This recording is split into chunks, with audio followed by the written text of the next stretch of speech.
हम लोग अपने स्वार्थ के लिए परमात्मा को याद करते हैं, लेकिन परमात्मा हमारे जो है ना, उनका कोई स्वार्थ नहीं है। वो कभी नहीं कहेंगे आपसे कि आप हमको दीपक दिखाइए, अगरबत्ती जलाइए, हवन करिए, पूजन करिए। वो आपकी इच्छा है, आप करते रहिए। और वो तो चाहेंगे तो आपसे करवा ही लेंगे ना। लेकिन यह तय मानिए कि जिससे परमात्मा करवा रहे हैं वह परम सौभाग्यशाली है। फिर वो चाहे हम हो और चाहे आप। हमारा स्थान और आपका स्थान अलग अलग नहीं है। सिर्फ अंतर क्या है कि श्रोता वक्ता की आंखों में देख सके एक दूसरे से, बस इसलिए एक व्यास गद्दी का सम्मान है। नहीं तो श्रोता का स्थान भी अद्भुत स्थान है। हमने आपको बताया है कि श्रोता, सच्चा श्रोता जो होता है वो परमात्मा का सच्चा सेवक होता है। सच्चा जो वक्ता होता है वो परमात्मा का सच्चा सेवक होता है। मतलब दोनों ही सच्चे सेवक हैं, लेकिन कैसे? जो हृदय से सुन रहे हैं।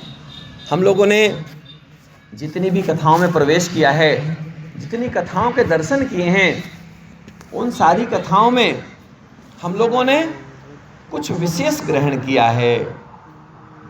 हम लोगों ने कुछ पाया है।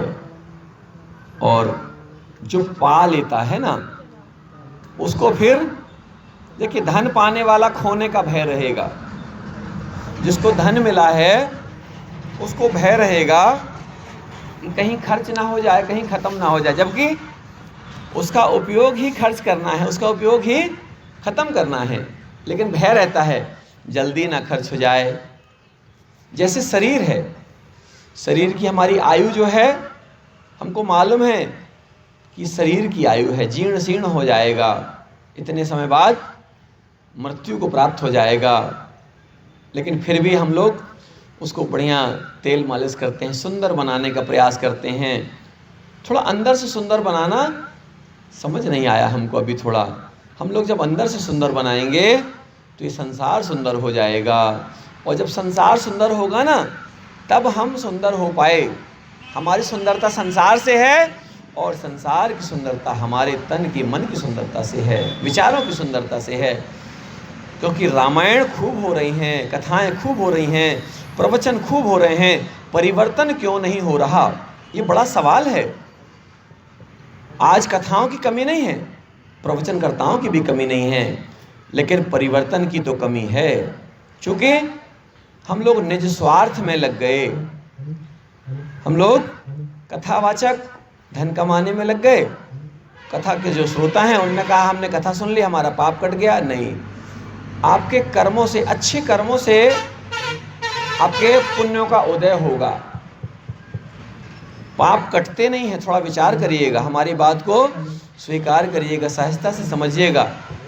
जैसे किसी व्यक्ति को आपने मार दिया, उसकी मृत्यु हो गई, अब वो क्या जीवित होगा? मरा हुआ व्यक्ति जीवित नहीं होगा।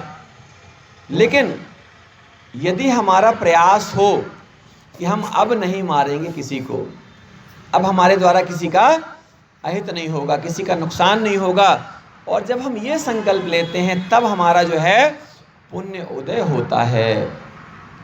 वो जो हमने गलती कर दी है ना, वो गलती माफ़ नहीं की जाएगी, कभी भी माफ़ नहीं होगी हमारी किसी की गलती, चाहे वो बाबा जी हों और चाहे भक्त हों। परमात्मा कहते हैं माफ़ी किसी को नहीं मिलेगी। आप के पुण्य आपको जो है ऊंचा उठाएंगे और आपके निचले कर्म आपको और नीचा गिराएंगे। हमने भरतलाल जी की कथा सुनी, माता सीता जी की कथा सुनी, और हमने उसमें देखा कि लक्ष्मण जी ने कितना समझाया है माता जी को, भरत जी ने अपनी माता जी को फटकारा है।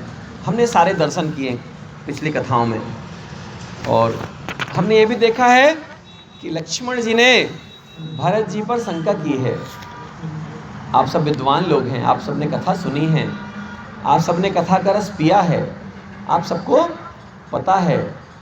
हमारे लक्ष्मण कुमार जी, हमने बताया था पिछली कथाओं में कि राम जी का संग पा गए तो अच्छा था, कितने तेज तर्राट हैं लक्ष्मण जी, बड़ी जल्दी गुस्सा आती है उनको, बड़ा क्रोध आता है, आवेश